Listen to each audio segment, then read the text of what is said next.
That is live. So we're gonna, the coolest thing is gonna be all the new stuff that we try today, and hopefully the echo will be no longer with us. Show number 5.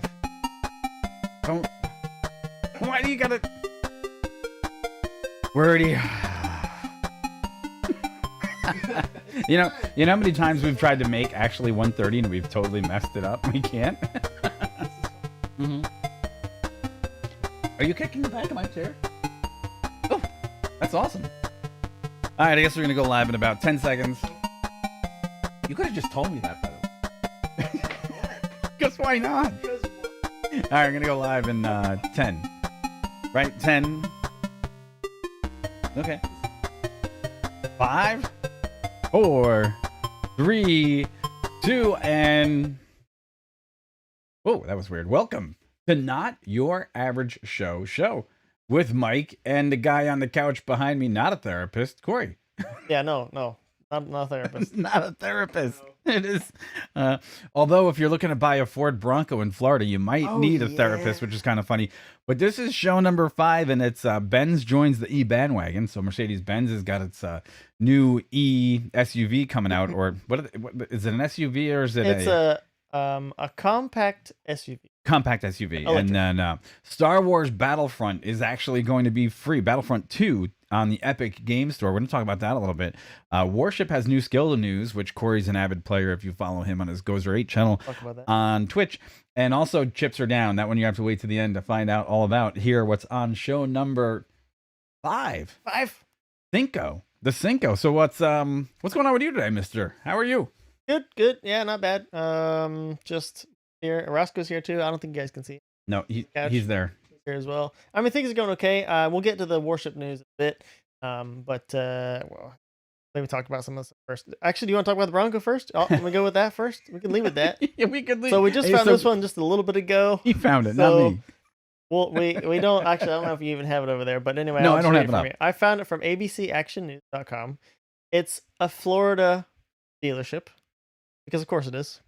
I'll just read a bit of it here. Here's the title. Florida car dealership mistakenly sells a man a Ford Bronco display model and then promptly demands its return. Because of course.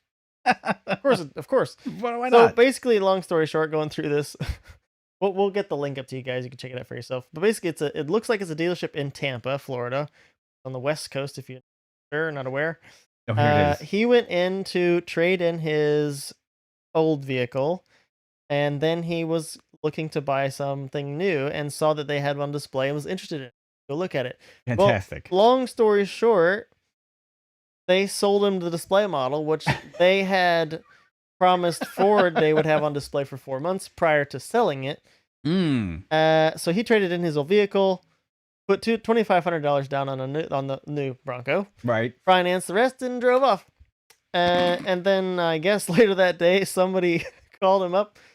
It's like, said, we want this back. We'd like it back, and he pretty much said no. You know what's so funny? Imagine being the owner of that dealership. You come into work, and you're. We said this. We were eating lunch before, and like you walk in, and you're like, "Where's the Bronco for the display for?" Yeah, you go away to lunch, you come back, and it's gone. You're like, "Oh, cool! I thought there's no test drives for that. Where did it go? Are we cleaning it? What's up?" And so then you turn around and go, "Where's Jimmy? Did he take it on the test drive?" Bob or whatever walks in and he's like, "Oh, I sold it. I sold it today."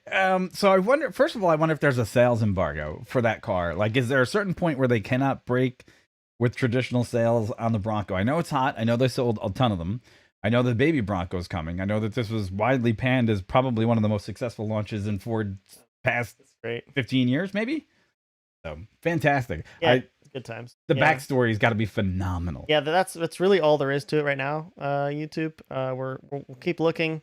The only other thing the article really says is that he got some other parties involved, and they Ford, the main company. He already owns the thing. I don't know.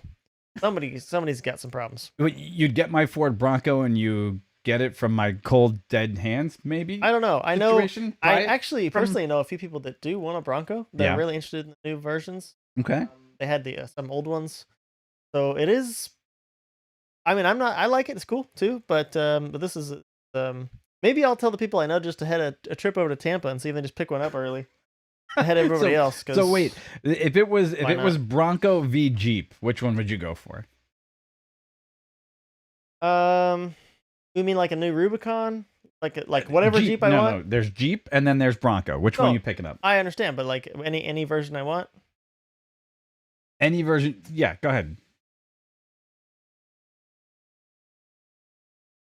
I've always liked Jeeps. Okay. And I my stepdad did have an old Bronco, and it was cool. I like that Bronco too. Mm-hmm. I don't know. I don't know. I think I would be firmly in the Jeep category. I'm not sure. Just for me, I think I would be a Jeep guy. But if the Bronco, I haven't driven a modern day Jeep in 10 years, but maybe that would be different for me, because I always thought that on the highways, at least, I drove a friend's down here about 10 years ago. Yeah. And on the highway, it just wasn't a mature vehicle yet. How's that? Yeah, I've driven one out west, mm-hmm. Wyoming and Montana. I've driven one, newer ones and a bit older ones, not new models, but J6, old stuff. And typically they had issues with power. I felt like as a vehicle that was a road going vehicle, not an off road, but a road going vehicle, they just lacked a bit of power, especially at altitude. Naturally aspirated Jeep, just V6, just kind of underwhelming. Like, right, we could do this, man. We could do it. You can make it up this mountain. It's like a Schweitzer wheezing at 6,000 feet. Yeah, naturally aspirated helicopters fly. Yeah, not the most powerful thing. Nope. But yeah, same thing. I think I would have to test drive a Bronco. Maybe in Tampa, I'll test drive a Bronco and see. I don't know if you'll be able to find one in Tampa right now for test drive. A bit more. So we did get a comment from James. He says they crashed the Battlefront servers 2 days the other day when they put it up for free. So it's been, I think, that's something that I heard, and it's the only reason why we're really going to talk about it, is because obviously with the transition over to Ubisoft that we covered last week, that was a major announcement. It would be interesting enough to see that EA's last hurrah, which was Squadrons, actually got a price reduction in the last week, and it was free for play weekend on the Xbox Live Store this weekend.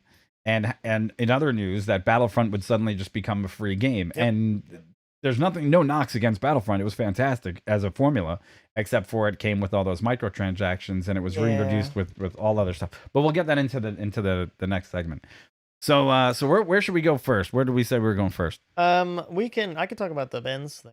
We could take it over to Corey on the Benz. So Corey, you have our fullest attention. Never cool.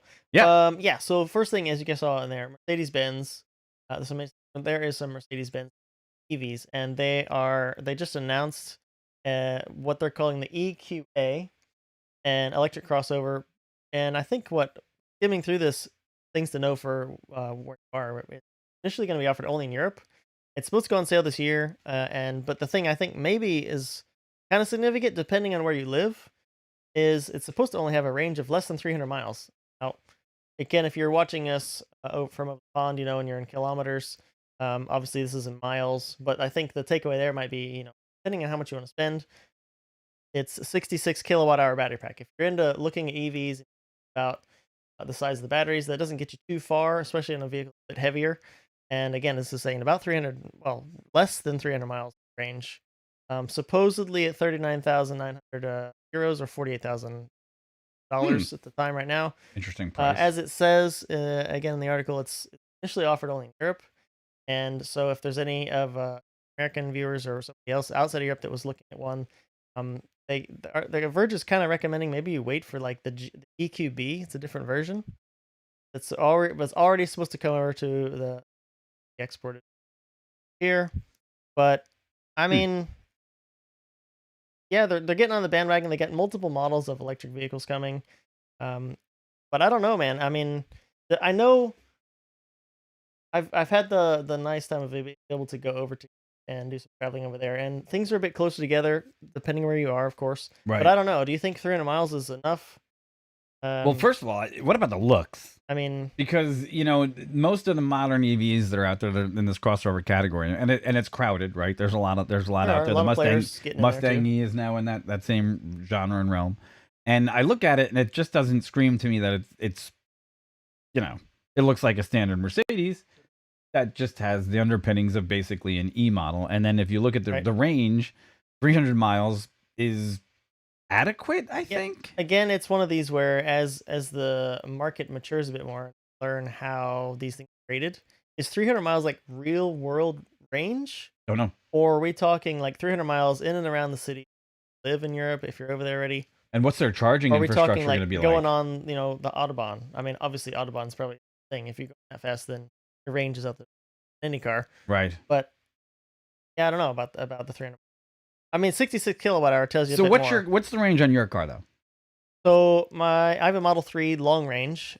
It's rear drive, so it's a 2018 model, and it had some software updates throughout the year, but it's supposed to get about 310 miles on a full charge. Mhm.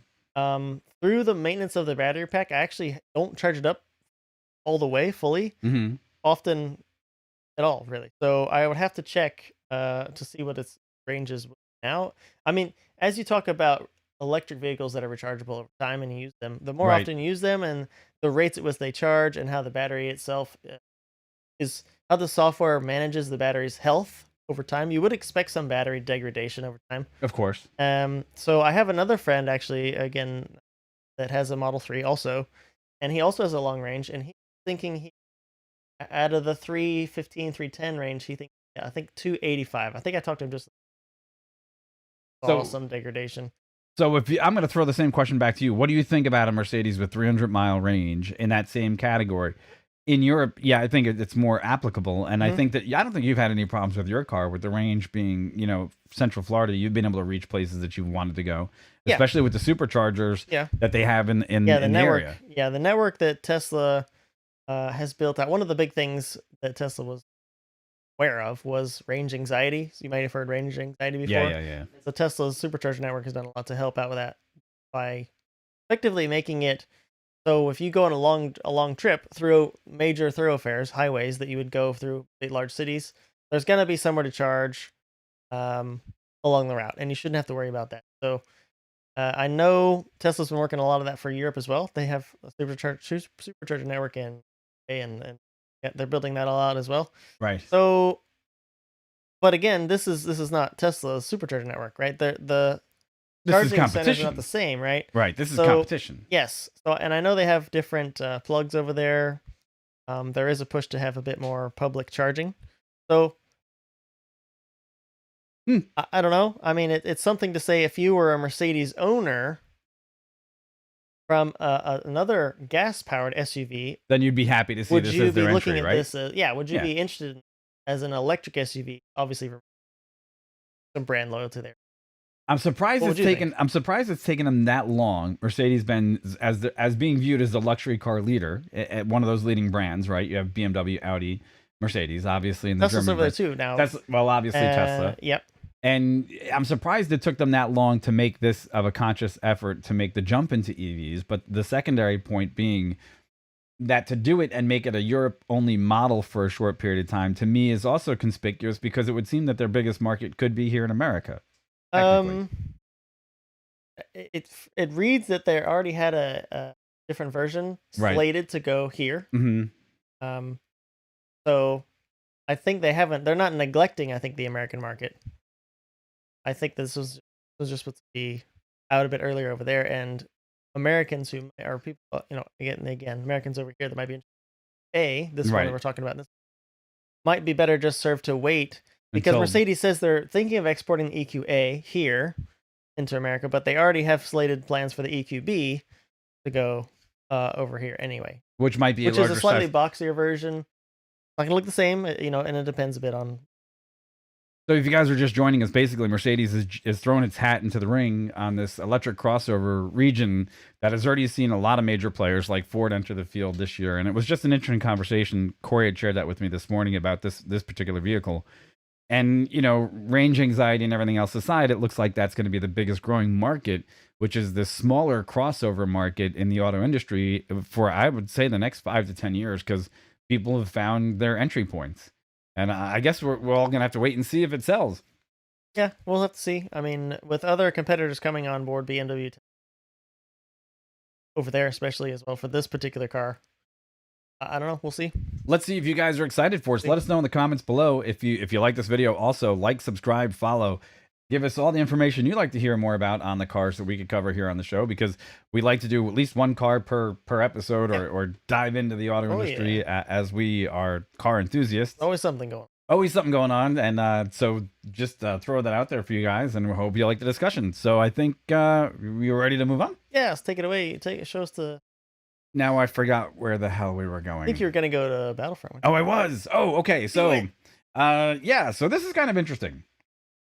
So as James Peckles has already alluded to the fact that there has been a reintroduction to the Star Wars Battlefront into the free market by the Epic Marketplace store. So it was just reintroduced. It's going to go away, I think, by the end of business today. So that's something to look out for. But this is Star Wars Battlefront, the Celebration Edition, and the difference is this is not the edition that was actually released by EA almost 3 years ago with the microtransactions that got themselves into a lot of hot water with the Star Wars community. Yep. In fact, it was almost a full-on revolt within the Star Wars community. After a few months, the game was taken back, reworked, the microtransactions were dropped, and EA reintroduced a kind of, I guess, skill-based promotion system that was never really widely adapted, because by the time that the changes were made, people had kind of moved on from Battlefront 2. However, in light of this new reintroduction of Battlefront 2 free, it has crashed servers. So, and it just goes to show with Ubisoft making a major announcement last week that they were going to be taking over part of this franchise and introducing the type of, I guess, gameplay that people are more likely to enjoy within the Star Wars genre of gameplay. I'm excited to see what's going to happen now with Battlefront 2, because guess what I'm going to do this afternoon? Yeah. Fire up some Battlefront 2. Yeah, I think it's time to revisit. I had Battlefront 2. We had Battlefront 2 for the Xbox. Yes. Okay, we actually played it a ton. Played a lot of Battlefront 2. A ton of Battlefront 2, and we were equally part of that group of people, I think, that got frustrated early on with the microtransactors basically overrunning many of the levels, and to the point where you're just frustrated to be like, well, this is pointless because I keep getting killed by a guy that just paid his way up to the front. He's got all purple stuff. Yeah. Yeah, because it was those cards. If you remember, there was cards and you had to buy them, and then you got these little crates.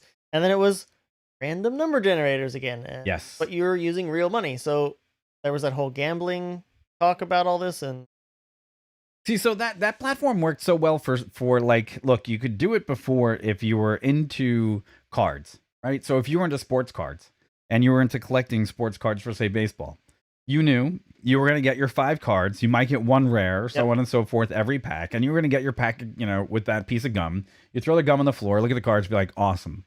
But for some reason, that didn't translate very well into the Star Wars universe. And I think maybe it was also when EA released this game, I think users were already a little tempered towards microtransactions taking over in a way that they weren't happy. I think that was already brewing before this happened. But now this is going to be interesting to see if this gives this Battlefront maybe a chance to survive before we see, another 2 years before the Ubisoft title could come out? We did talk about that in episodes of depth about their MMO, and that really excites me. The Battlefront 2 thing is something that I'll pick up, just like you. I'll start playing it again just to go back, revisit, have some fun with it. Yeah. Meet other people online that I know probably picked it as well. Mm-hmm. I did check while you were just talking there. It does say, just so you guys are aware as well, it says it's in there till the 1st. Oh, it is the 21st. Okay. That's tomorrow, technically, at the time of this filming. I don't know what time, the 21st. If you guys have been keeping track of the Epic Game Store, they have to have some deals on games they do free. So it would just be best for you to just go over there and just claim it at least. Even if you don't download, best to go claim it. Yeah, at least free. Claim it and then download it later. Because it was a massive title, in 2017 when it came out. I think it was November 2017 is when it actually launched. And the other thing that's really interesting is that we also got suckered on this during the summer when GTA 5 went live again in the Epic Game Store. And we made the mistake of jumping in there. And let me tell you something. It was like going in and getting clubbed to death, because you would go into these random rooms and you couldn't do anything that was exciting or viable inside the game world, because it was normal random drive-by shootings. You were killed every 2 minutes. It was modding. It was modded, and there was guys causing earthquakes and stuff like that. But look, so this can't happen in Battlefront 2 though, right? So people can't mod it to the point, I hope, at least my naive opinion is, I hope that I don't actually know if they can host their own server. Oh, that's right. You used to be able to do private servers, right? I don't know. And I say, actually, and as we're talking about this, I only play Battlefront on the console, Right, same. so I don't know about the PC. Hmm. Regardless, guys, just go get it and claim it, Free. and let us know what do you think when we're going to be checking it out too. True. So, and I might actually be streaming it tonight. I'll see how long it takes me to pull in the download. The other thing is, we like to bring you free stuff because, hey, free is free. Yeah, we're gamers. Free games. Yep. And just like Starship yesterday, free. We're in that same boat, that same place. But this is a premium title. Yeah, it's a couple of years old, but as I also remember, it was also highly detailed, and I think it was Frostbite. No, it wasn't Frostbite. It was what's the engine that EA uses on this one? The engine was still good. But I mean, there was Jedi, right? You could, yeah, and they were putting new packs in. I'm not sure. Did you see if the Mandalorian was going to be put in here or not? I don't know. I saw that somewhere. I'm pretty sure this was on their new engine that they used for Battlefront and Battlefront 2. So it was still a really viable engine. But Frostbite might be Ubisoft. That's why I got it stuck in my head. So, cool. Hey, go check it out. And if you know what you could also do, if you get a chance, hit that little check mark below us, like this video, subscribe, follow, and help us grow this channel. Please do, yeah. We got more exciting stuff to come this way. Like I said, we're also excited coming up the end of this month. Rolex 24 will be attending, and we'll be doing all sorts of different things from a technological standpoint, doing some video shoots and so on and so forth. So it's appreciated you guys could follow and see us there. Claimed mine already. So we have a chat. James says he has claimed his. Awesome, excellent. Man. Nice. We might be playing tonight. I'll be probably online around 9:30. Ask him how big the download is. Is it James? How big was that download? I'm curious. Let's estimate. Let's see if he comes back with an answer. I'm gonna say we're looking at a download above 35 gigabytes. I'm gonna say 35 to 55. And as I say that, 62 just popped in my head. Let's go 59. You're at 50. You know what? Because why not? We'll go under over. I'm gonna reevaluate my answer. I'm gonna go 62, and you're gonna go 59. Didn't download it yet. Well, we don't have an answer for that. We'll have to check back. I got our numbers written down. I'm gonna check it out tonight, and whoever wins, we'll text each other. Yeah, that's what's it. That's it. Just that. A text. Crazy. Pick up Battlefront 2. It's free. Epic Store. Have at it. Have a good one. All right, so let's move onward and forward. Shall we? We shall. Now, this is near and dear to your heart, so you have the floor, my friend. Thank you. Are you queued up? I'm ready to go now. Bring it over. There he is. He's ready. Yeah, so the next little bit we'll talk about is a game. Yeah, I play a game called World of Warships. If you're not familiar with the game World of Warships, it is also a free-to-play game on PC. They have versions on your phone. There's a theme here, free. They have games on console, but the game I primarily play is the PC, and that game's have legends. It's the big news for today is sorry, I just saw that the feed wasn't working there. The big news for today is, so when you have a ship in World of Warships, basically what's the synopsis of the game if you aren't already aware? The basic synopsis of the game is 12 versus 12 multiplayer PvP game. Right. 2 teams of 12 people each, ships, and they're classes of destroyers, classes of carriers, classes of battleships, and cruisers, and there's working on submarines as well. And submarines are fun. And yeah, submarines in test. But basically the idea is there's deathmatch mode, there's capture the zone modes, right? Typical gameplay modes you games. So what's the big shtick here? Well, the big shtick today is the news of the commander skill rework. So every ship you drive yourself has a commander on it, and that's the captain of the ship, right? But that captain of the ship has skills you can allocate points into, and they get buffs, right? Today is one of their big changes to that whole system. And it's... you got some footage going? I do. Yeah, so Dasha...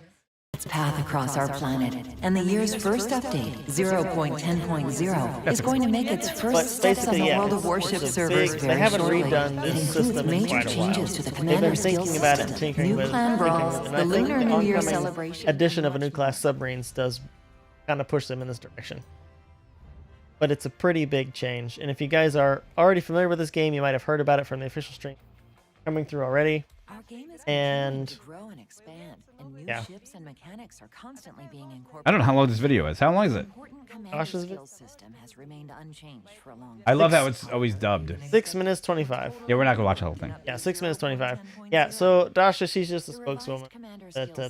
Will integrate much better Mechanics. with the current World of Warships And she's a Players will also common have a choice person who'll between several release new effective things. leveling limits Basically, the plus long and short of it is, I commander actually XP can't get for through that all the converted into details elite XP. for you right now. Secondly, This is a commanders big with big fewer thing than going on. 21 skill The points. patch dropped just today on the NA server. It drops on the other servers for the game tomorrow. And I'll just say, maybe in a nutshell, I got a little bit of time to play it this morning to test it out. And it was broken. And I had some issues with something, possibly a driver. And so I got to play one game, and I not that it's the most viable strong build, but playing a secondary battleship is fun most of the time. So I tried a secondary battleship, and I didn't really get a good test in there. Like I said, issues with the game, but also I think with my RAM on my computer. Right. So that's a whole nother issue. But like I said, guys, we're gonna leave the links obviously to everything we're talking about today down below. These are this article, but also the past articles. Go check it out. If you do play World of Warships, or you haven't played it in a long time, please, if you'd like to, come on back. You can use my referral code. That'd be much appreciated. Not required. Are you taking your Not channel? required there. Go ahead. Right? Go ahead. Throw it in there. But Go. we'll put it in the link below. We'll put it in the link below. But Why also didn't you it's put it on in my earlier? it's on my Twitch channel because I just now remembered as we're live, right? So, but but anyway, guys, yeah, follow the link down below and just take the time to watch the video that Dasha has on there, and then I'm gonna actually post another link to the actual like full-fledged article about the commander skills themselves, because there's a few other things in the patch as well. Are you excited for it?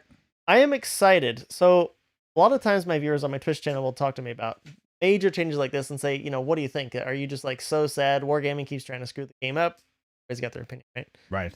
And they're entitled to that. For me, myself, I like being good at games. I like winning at games. You're good at warships. But You're I much better at also- warships than I am. Yeah, but I also like games that evolve. For the better, one would hope, right? But games that don't stay stagnant. They change, they add stuff, and they don't add stuff just to add them, but they add stuff, and then there's a bit of learning curve there, and Mhm. you get to remaster your skills. Not saying I'm the best master, but you get the idea, right? And it continuously evolves, and this is certainly an iteration of that. How big is the World of Warships community? Because I don't know this. Even though I've probably put in 1/8 of the time that you have in warships, and I'm specifically a U.S. battleship guy. When I go in there, I'm a bruiser. I like just the North Carolina is my girl. I like to sail with her, but I still have fun. Good ship. 2 years ago, I hated that game. 2 years ago, I would be more frustrated at the game. But the balance of it came back, I'd say, maybe a year ago. And over the summer when they introduced the test servers for the subs, I was amazed. It was fun, yeah. It was a lot of fun. Fun to check out something new. Right. Something new inside the genre. So how big do you think the community is? I just heard this morning, I didn't get it confirmed from Wargaming, but I was actually just skipping around Twitch and saw another streamer talking about it. Mhm. And I think he had said that they had claimed they have 40 million accounts. Now, bear with Jeez. me. How many are active? I don't know, but I I would also say do maybe know when people stream, 5%. sometimes they make new accounts. Mm-hmm. Again, I don't know if that accounts for that. I kind of think maybe not. The last bit I'll say about your question really was, we don't have a lot of good data on the China server. There's a China server for the game, and they have a lot of people that watch streamers from China. Mm-hmm. And where you may go to a big time streamer in World of Warships on any given day, and they have 2,500 people watching. Some of the major tournaments over the year, at certain times of the year, and there's China streamers. They have like 40 million people. Crazy, a lot. So, Wow. Well, it's not 40 million. Market. 30,000. Okay, I was going to say 40 Yeah, million 40 people. million, That's more than streamers. watch That's a crazy. Formula Yeah. One race. No. for Yeah, the love of exactly. The stream, people watching some of those streamers. Yeah, like 30,000 during like King of the Sea, just massive amount. So there's a lot. So with the there's a lot. skill sets are going to be They changing. don't all play together. They Understood. So here's the thing. There's one major caveat about the World of Warships community and the actual game itself, which needs to be noted. that unless you know exactly what you're doing with your setting up the skills of your commanders and getting into these smaller, finer play details, you could always just go in and bruise ships. You can just go in there and pound if you want. However, if you really want to get the most out of the game, you really have to go into these subsets of what these commanders can actually do, because they give you a lot more of the attributes for long-term survivability in some of these matches. And if you have a better strategy, which generally I don't, I just go in there and pound the crap out of crap. And then Corey will be like, I'm doing this over here, and I'm dead long after he's like surviving into a match. Now, occasionally I'll get lucky, like everyone does. And I'll be able to go in there and blow up a couple things, but he's consistently just munching on ships left and right. And I'm just like, must be nice. I mean, you can't shoot stuff if you're dead. True. And I mean, no, go ahead. I was going to say fires and floods. I mean, there might be ways to inflict damage or affect the game after you've died, but dead, you can't do much. This is my true. stream will know that one of my sayings is talking about how much buoyancy my ship has, negative buoyancy if it's flooding or going down, or artificial reefs, which every time I die in a match, I make an artificial reef. So trying to help the environment as I think. And there you go. Yeah. So interestingly enough, check out, I guess, the new commander skills, and that's going to be a whole new playset. So there's another game that I have to try to fit into my busy schedule, because I'm kind of disappointed that one has dropped off a bit more than I anticipated. Yeah, because I just don't have time. And I mean, again, as we said before, chat, right? It's get them all mixed up. Hey. The game's free to play, and at the very least, it's free to try, right? So, if you're interested in playing with us at all, we're on the NA server. So if you do download the game, free to try, free to play. We're on the NA server, and we'll put some information down below, and you guys can. Yeah, and so I was hosting it back on my channel over the summertime when I was just learning about the whole streaming game and everything else like that. And the difference is that, unfortunately, between racing, flying, and other games, I just don't have time to revisit. But if maybe now my feet will have to be held to the fire, and I will have to go back in and revisit World of Warships. Again. So we'll check into that in the not too distant future and see how this update has held. Yeah, that'll be an evolving thing. Yeah. Cool. I think we're going to move on. Let's do it. It is time to move on. And when I say move on, generally when you think about moving on, maybe you want a car, right? Progress. And if you didn't actually buy the demo model from a dealership in Florida of the brand new Bronco and then try to get it reclaimed from the dealership. Yeah, if you didn't get a great deal on a Bronco, then you're in the other boat of somebody who's actually waiting to purchase a vehicle. The biggest thing is that currently you might have a problem because there's a microchip shortage as a result of the pandemic and also the surge in new gaming consoles and computers being sold. Yes, it's actually strange. That's a thing? That actually, I've seen this on multiple websites. Automobile had this also as one of their forefront stories, and this came out in Car and Driver, and that is the microchips are now in short supply thanks to COVID and the sheer amount of technological goods being bought at this time. And however, the strangest part about all this, many new cars require microchips from the small scale to even the larger scale, which are upwards in price of almost $150 for their logic boards and controlling. Mainly the small things that we used to just say, who really cares? So even things for like touchscreen controllers and the microchips that are out there for all computers, all those little baby computers are now in short demand or short supply. Short demand, high demand, short supply. The semiconductors, yeah, what he said. So the point of it is that I wonder what's going to be the other phases. And now it's funny because here's the other point. I don't remember there being a shortage of iPhones this year or, last year when they introduced. I don't remember there being a shortage of anything else. There's two things now, though, that I can think of that were mass market consumer items that have been affected by this. And one would be video cards, but I would have never expected cars. Go figure. Yeah. You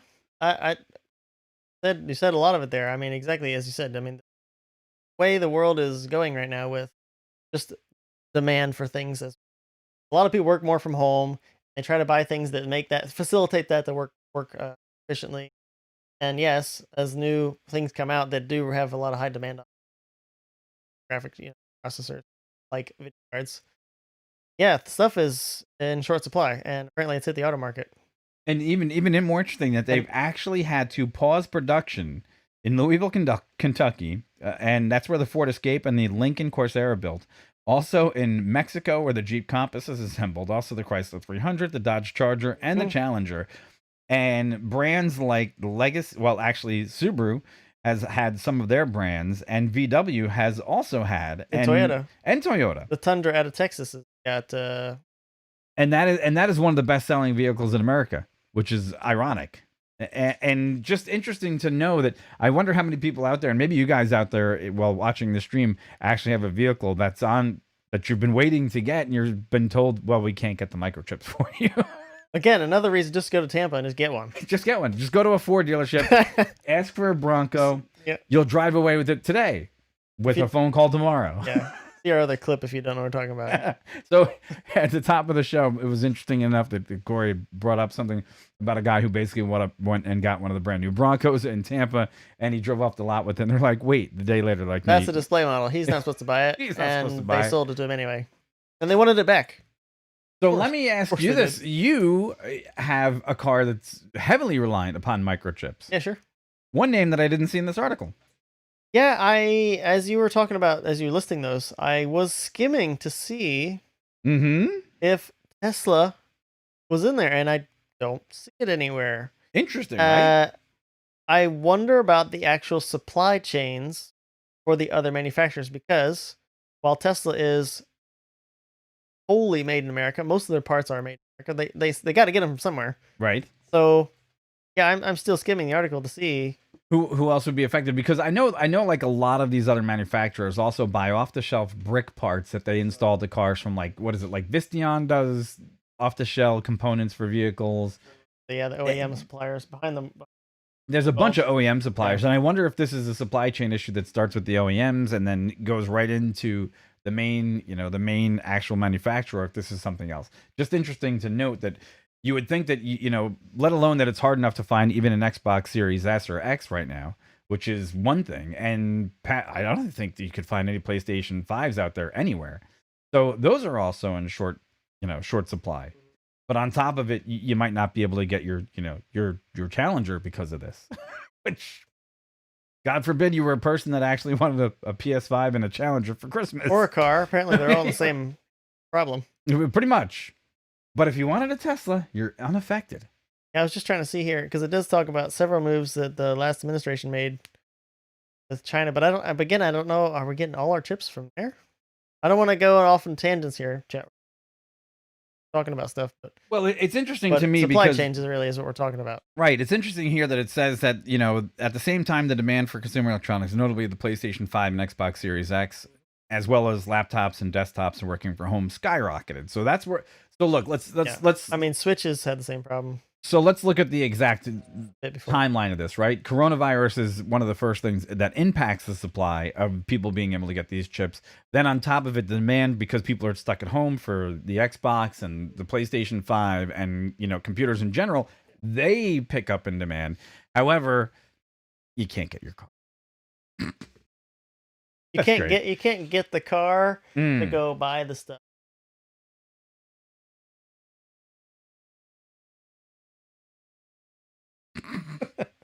See, I was waiting. I won't bring it up again, I promise. I was waiting for that one, for the throw-in. So, yeah, that's just interesting stuff out there. I mean, it's just worth a conversation, because this is the first series of new Xbox gaming systems that I passed on. Yes, yeah, same here. So I was one of those people that did actually upgrade my computer and a laptop during the pandemic. So I've actually maybe partially contributed to the fact that you can't get your car. I'm not the least bit guilty either. I don't feel bad about it. I'm trying to upgrade my computer, if that's a full disclosure. Surprisingly enough, you can't get video cards either. Can't get the So here's something that's really interesting, right? At the onset of the pandemic, I had bought some equipment in the attempts that I knew that there was going to be probably a lifestyle changing event, and that it would be nice to get into some streaming, especially stuff like we're doing now. And you couldn't even at that time, probably for a good 2.5 months, you couldn't find a good webcam or a microphone or a capture card or or Stream Deck or Stream Deck for a good solid 2.5 months. And ironically, what I had done within the first week of when I looked at all this stuff, I just went out and I gobbled up and I said, this stuff is probably going to be rare. You couldn't get the lights. You couldn't get a lot of the equipment at all. I mean, basic webcams, not just for streamers, but basic webcams for anybody who needed to attend a Zoom meeting for working at home with any job. Webcams were flying off the shelves. True. Figuratively. not brick and mortar because everything's closed, but you know what I mean. And anybody watching this probably has at least seen some of that. If you didn't buy stuff, you probably saw online. The stuff's just sold out everywhere. Yeah, for sure. Yep. So now the supply chain that's ahead of all those things selling out now is finally hitting their supply and is it running out now. They're actually people that make the supplies to make the new stuff. They got problems. Even one of the gentlemen, James in chat, turns around and says he bought a new laptop and upgraded his computer and got a Series X. So he's the problem. No, well, I'm I'm just kidding. I actually did this. I did everything that he did except the Series X. But you know what? You know what I'm actually thinking about now? I had not, and I'll be honest. I hadn't fired up my Xbox since I rebuilt my computer in probably 3.5 to 4 months. Okay. A couple of games came out on my unlimited pass for Xbox, and I was like, well, let me just jump in and see. And now I'm like, maybe I do need a Series X. Yeah, you just might talk about. What's that? I didn't prepare anything, but go ahead. Anyhow, folks, just interesting information here from Car and Driver. If you like what we have to say, like, subscribe, follow. We're going to continue the conversation in other directions here. So remember, all the support to help the channel. Fantastic. We appreciate it very much. So thank you for tuning in. If you got a chance, just hit that like button. Thanks. So what do you want to bring up now? Yeah. So you were just talking about supply shortages with things, and I was thinking about just from gamer side, or even not just gamers, productivity for needing a machine that is a bit more powerful, but you can't get your hands on the supply, or you don't want to buy it yet, or for whatever it might be. So I just was reminded of cloud computing, but also cloud gaming, and that's something I was maybe going to bring up later, not today's show, but we could talk about it now. I mean, but I haven't looked at anything, and so what I'm getting at there is something called GeForce Now. That's the first one off the top of my head. There's multiple ones out there, but this one's the first one that popped in my head that I was thinking about. And GeForce Now, basically, it's by NVIDIA, and you can go to their you can search for Google, and you can get different types of memberships. It looks like their monthly ones are sold out, but they've got 6-month ones and then year ones. But basically, you can sign up for the service and then access their service with the computer you have. As long as your internet is powerful enough, get enough throughput up and down, you can play any of these games that require like super powerful computers because they upgrade the back end on their own, and you just pay for the service. So I know there's ones that Cyberpunk in 4K. Or I mean, these other games that have RTX coming online. Well, the other one would be the competitor to that would be Microsoft has got what their Microsoft got one. Game Anywhere. There's Shadow Gaming. There's a different bunch of suppliers online. xCloud. No, it's called xCloud. Is Microsoft. Yeah, and there are also other services and pay for a similar kind of like service. You pay to log into like a computer that you don't own but you have access to, and they literally let you have like a shard on the server that's your OS. You can load whatever OS on you need, you can install the programs you need, and it's like your thing, but remote into it. Does that make sense? Yeah, so I not guess, just for gaming. So there's other. So it's called Project xCloud for the one from Microsoft as well, and then I think Google's got one. They're all basically jumping into this genre of cloud gaming, which ironically though, Corey, still does not take away the demand for microchips, because you still need at least something at home, like some sort of box, Apple 4K TV or something like that, or an Android device to play it, and then they still need the silicon on the back end to give you that gaming experience. Yeah, I mean, I guess where I was going with that is if you're looking for something that you can play the newest games on and you're comfortable with remoting into place, maybe this is something to try. And I think they had a free version for a little bit, but you're limited to how long you can be in the session. You can log out of the session, then log right back in again, and then you and I didn't quite read up enough on it, but and I guess where I'm going with that whole conversation is not just gaming though. If you have a job where you need to, like, let's say, render something from home, but where at work you normally had access to a render farm at work, but you don't now, you can possibly get these other, like, shadow gaming, not shadow gaming, but they're like cloud computing solutions, right? That are not just game specific, and maybe this is. It doesn't, like I said, it doesn't make the silicon shortage go away. Right. Yeah. No, it makes sense. But I got an interesting story about render farms. So back when I was doing a degree in 3D computer animation, and before I entered the actual gaming industry and developed video games, I was working to complete my demo tape, my demo reel. And by doing such, you had to actually render all your frames and your scenes out. Now, ironically, back then we didn't have access to any remote cloud processing. We had the labs, right? We had the labs at school, and you had your home system. Now, your home system, you knew if you were going to do a full-on render, you were going to tie it up for like a day. You know, like actually, like one 20-second scene used to take back then about 8.5 hours. Okay, yeah. Okay, and when you were thinking about doing your rendering for your tape is usually about anywhere from 3 to 5 minutes long. Right now, in some cases, you could turn around and you could set your render farm up in your little room, and you know, you'd wake up in the morning and be like, oh great, it worked. And then other times you'd wake up and, you know, frame blah blah blah did not render, and you're like, oh. That was 4 hours in. And that was 4 hours in. It was right when you were asleep. So this is old school render farm. Was you would go in. This is before USB. You'd go in with your, what was those old big discs and the blue casing. There were floptical drives, and you could get like a gig. No, it was not even a gigabyte. I think it was like 256 megs. That's like a 5.5. No, I'd have to remember the names, but it had its own zip drive. It was a zip drive. Oh yeah, zip drives, and you'd go in, zip drives, and you'd plug in your zip drive, right? And you'd literally go up to 10 different machines, because you'd wake up so you could be the first one in the lab that morning on a weekend, and you'd get 10 machines to start rendering. I remember this. And then you would go in, check, and you'd come back, and you know, that was the old version of render farming. It was fantastic. It was fun. Made for very long days and nights, sleepless days and nights. But that's a whole different story. But that was fun. That's Render farms. So yeah, cool. All right, folks. It looks like it is about that time. Yeah, well, sure, we got more. We got more time. If you got something to bring up. Yeah, any questions? Any chatters? Got any questions? Nope. James was the last comment on there. Cool. All right.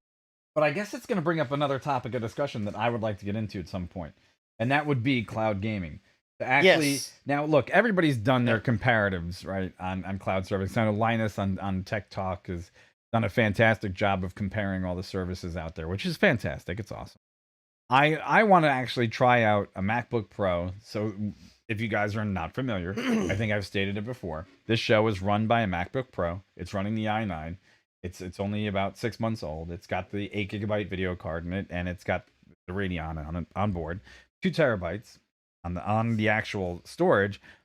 I've never actually touched a game with it, and I know it would do fantastic as a gaming device, except for the fact that it does get a little warm. Right. All right, fair enough. Okay. I want to try some of these remote services, and I think one of the things I'm going to set out to do is see what the actual best remote gaming service for Macs are, because look, Macs are great computers, and I have interchanged between my life. I have a massively powered PC. I have excellently powered MacBook Pros, 2 of them. One of them sitting right there. The other one's sitting on this desk.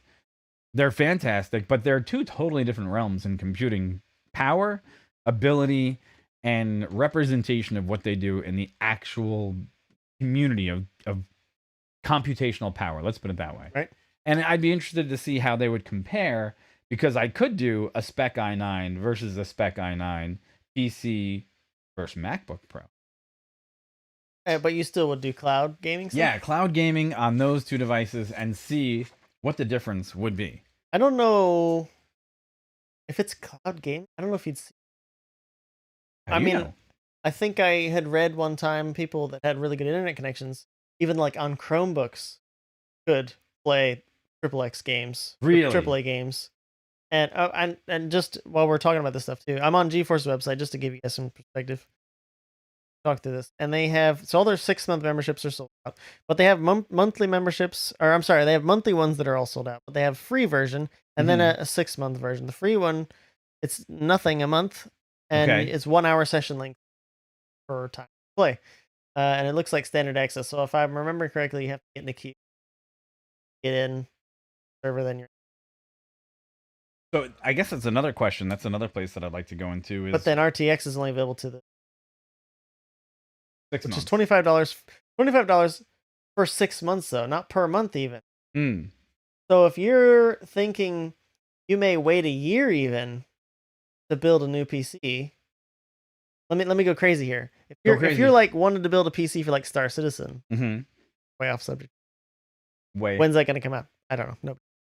Well, we've had it. We're for excited, a but long time. we're still we've had it for a long time. But if you wanted to, like, that's $50 a year for something that can RTX any game, and obviously part of that is knowing that it's in their library. You know, they have it on their service and actually play it. That's part of it. Yeah, but now what about peripheral interfaces? So now are you going to be able to go in and set up your own key commands for other peripherals that you might have? I don't know. Can you go? I don't know. These are things for us to maybe just make a free account and just try it. Could try one. That would be interesting. Maybe that's the next check it out and just be like, how well does Cyberpunk run on free? But now there's, I guess, when you factor in the fact that you have $25 price on what could be cloud gaming, you also have to look at the fact that you still need at some point a decent internet connection. And I wonder what specifically in cloud gaming becomes the minimums. Like what is considered a fast internet connection? Because let's face it, 20 years ago, 10 megabit, that was perfectly fine, right? Then if you want to talk about 15 years ago, if you were gonna say 50 megabit at home was starting to be like the place where you'd be like, wow, you have actually pretty fast internet at home. Now we're seeing, I know here I have, what am I doing, 220 on the down and 12 up, which again isn't spectacular, because I know guys out there that are making a full almost gigabit on their networks right now. What really would be that best specification? Actually, they got minimum specs here. I mean, we're on a whole other subject, but go ahead. Now has the Mac OS must be 10.10 or better. Internet, they're saying for GeForce Now requires at least 10 or 15 megabits per second for 720 at 60 frames. Okay. And 25 megabits for 1080p at 60. Need a wired Ethernet connection or a 5 gig router. Fine. Oh, there you go. Doesn't have an Ethernet port. You can use an adapter. Blah blah. Most built-in mouse or keyboard. Okay, fine. Gamepads are fine here as well. Sony G-Shock. Microsoft 360 controllers that have wired, fine. Mac hardware requirements, things they've tested and have sufficient decoding performance. So it looks like my MacBook would be perfectly up into this range. I mean, look at the age of Mac equipment that they have listed here. Some of it could actually go back as far as the MacBook Pro 13, early 2015 and newer. And a MacBook Pro 17-inch, 2009 and newer is perfectly acceptable. I mean, they've got Android on here. They got Chromebooks. I mean, that was one thing that kind of made that's the first crazy. Question is, you can run GeForce Now on your iPhone or your Android phone, and you could theoretically be playing Cyberpunk on your phone with the full gaming PC behind it. So 15 megabits per second at 720. That's pretty. So you pop your phone up on, plug it in so it doesn't run out of battery, and you wireless your Xbox 360 controller Bluetooth, which you get, to your phone, and then you play Cyberpunk 77 through your phone. Not bad. I mean, possible. So understandably, so let's take a look at what Safari is, because Razer Quiche for the iPhone, Rotor Riot controller, so Nimbus. I could actually use any one of these because I have all these connected. And same then requirements. 15 megabit, 720, 25 megabit. So here's what's interesting, right? Here's what's really interesting to me. My iPad Pro could probably, because it runs Safari, and I can connect an Xbox One controller to it. That's now. what I'm getting at. I mean, this freaking iPad. Yeah, it becomes your could gaming. Technically play Cyberpunk on my iPad. Not a bad deal. It's something maybe we'll try out for you guys and talk about. That would be interesting. Or clip or vid, because that's jeez, that's pretty cool. Possibly. Right, James in chat is getting 920 down and 935 up. Dang. Dude, you gonna go run some hacks on gig down, gig up almost. That's not bad. So we pay for the base. Just saying. Here we're like, we're not going anywhere. We don't need it. We just don't need it. Yeah. Like this stream is going up perfectly fine, so we really don't need anything extra. But anyway. So, all right. With that said, you know what, folks? It is that time, and that time is the time to say, "Hasta la vista, baby." Until next time. I'll use a bad Arnold Schwarzenegger line. So what are we doing? Friday, right? We're coming back Friday. Affirmative. Affirmative. Friday. We have no idea what we're gonna get ourselves up to. Maybe GeForce. Maybe gaming. Yeah, I don't know. We'll see. Are some launches going on? Yeah, we'll see what's going on. So how about this? How about you guys tell us what we should be doing on Friday? Leave what you'd like to see. Only pay $70. That's fantastic, James. Awesome. Dang. That's good. Very nice. So leave us something in the comments below in this video. Let us know what we should be looking at. If you have anything else that you want to share with us, this is the best way to reach us right now until we get all the other accounts set up and going. Yep. I am probably going to be streaming on my channel tonight. I'm probably going to be in Battlefront 2 because I'm going to just try it out. See how it works. And we'll see how that works out. And we thank everybody for tuning in. Remember, like, subscribe, follow. Yes, thank you. Everything helps us. Please. And with that said, we will see you guys Friday. What he said, thank you. Take it easy, and we'll see you. Bye.